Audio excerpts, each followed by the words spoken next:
What do I do when I'm broken? When I'm broken, I relish it. That's what I'm gonna do. I'm gonna use it. Because if I'm broken, then I just found my limitations. And until I know what my limitations are, how can I push them? How can I get better? But once I see it, once I feel it, once I see where I was broken, then I can attack that weakness. I can fill in that gap. I can reinforce that breach. If you break, it means it's time to fortify your will to make it stronger. There's all kinds of different ways to break. You can break physically, you can break mentally, you can break your heart, you can break your spirit, and none of those are fun, and all of those are gonna leave a mark. But the mark that they leave can be the mark of victory or it can be the mark of defeat. Because every time you break, and in every way that you break, while it's a chance, it's definitely a chance for you to give up and for you to just to fall apart. But there's also opportunity.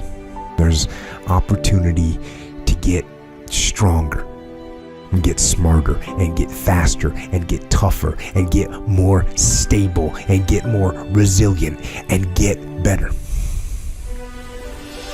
When you break, you have the opportunity to show the world, the whole world, what you are really made of. So if you break, if you break, the fight isn't over. In fact, if you break, the fight is just beginning. And as you crawl up and out of that dismal and wretched place, you're covered in blood and sweat and dirt and filth as you rise above what you were. And as you take the form of who you are supposed to be, you will see that in the very act of standing up, in the very act of fighting on, you will become and you will remain unbroken.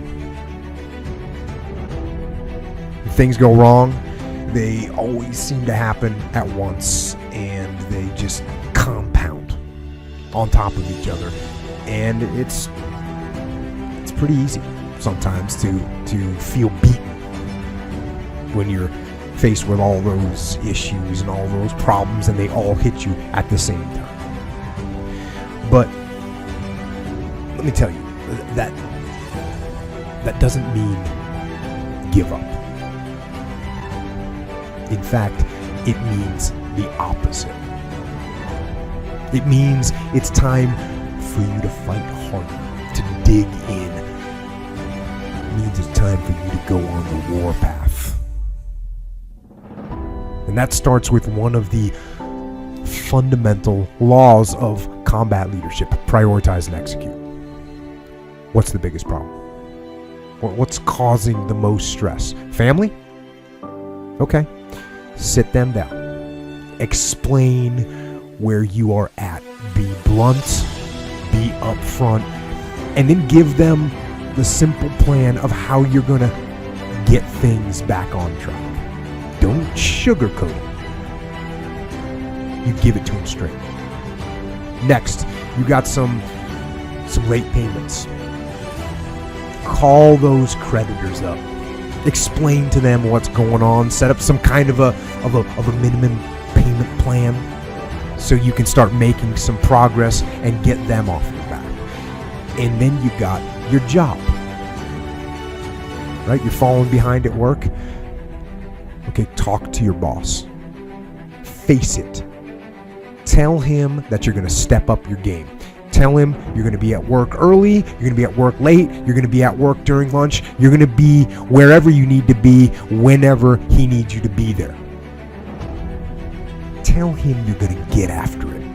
And tell him that you're 100% committed to supporting him and the company and the mission.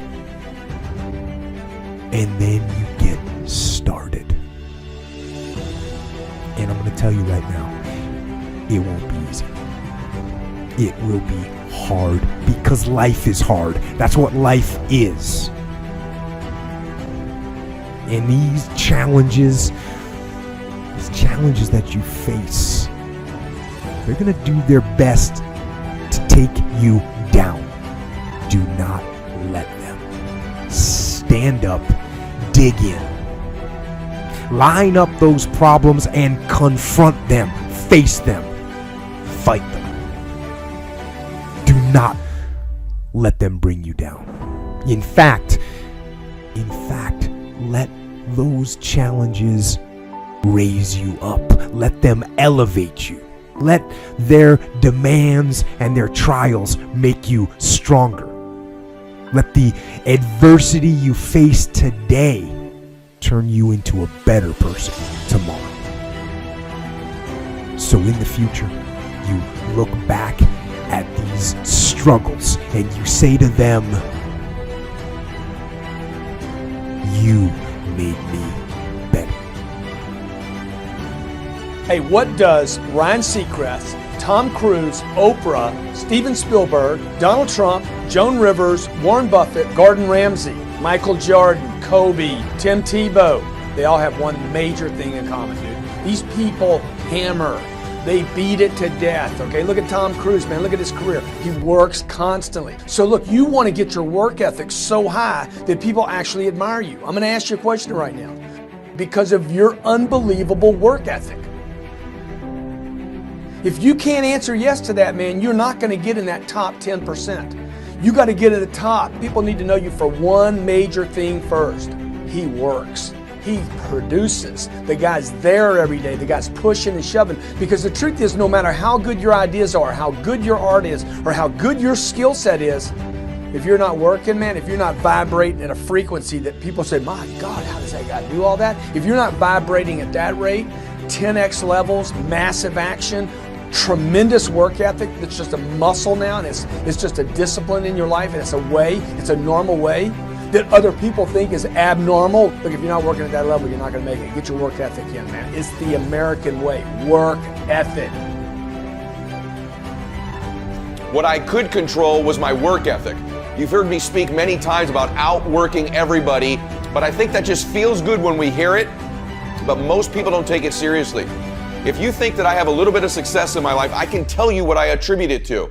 Yes, self-confidence, yes, mindset, visualization, goals, all the things I talk about all the time. Listening skills, influence, energy transfer, how to be happier, all of that stuff applies. When you get to winning, for me, it's come down to maxing out. And what maxing out means is you do one more at least than you think you're capable of. So when you're done, whatever you're doing, whether it's at the gym or phone calls or meetings or in sports, one more shot, one more throw, one more swing of the golf club or the baseball bat, the separator is for the winners, they do one more. I'm addicted to one more. And so I want your mantra going forward to be one more. What does that look like if we're working out? That means when we're in the gym and we say, I'm gonna do 5 sets of 10, I'm crazy.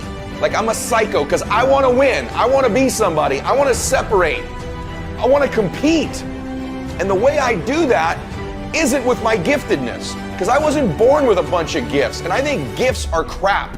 I think for the most part, gifted people struggle in life because things come easy to them. I like that things haven't come easy for me in my life. I like that I don't have natural talents in every area. And maybe you like that about you too. Maybe you've looked at yourself all your life and thought, man, I don't have that natural beauty or that natural talent or this gift for creativity or intellect or humor. I don't have any of those things. But what I got is I will outwork you. And so at the gym, one of the things I focus on, they say it's 5 sets of 10. When I'm at 10, I go one more, bam, 11. If I'm running on the treadmill and it's a 45-minute run, I never finish at 45. I always go one more minute, 46. If I'm at the office and I'm supposed to make 25 phone calls that day, when I'm at the end of the day, I always do one more. If I've got meetings, I always do one more. My mantra for 3 decades in business has been one more.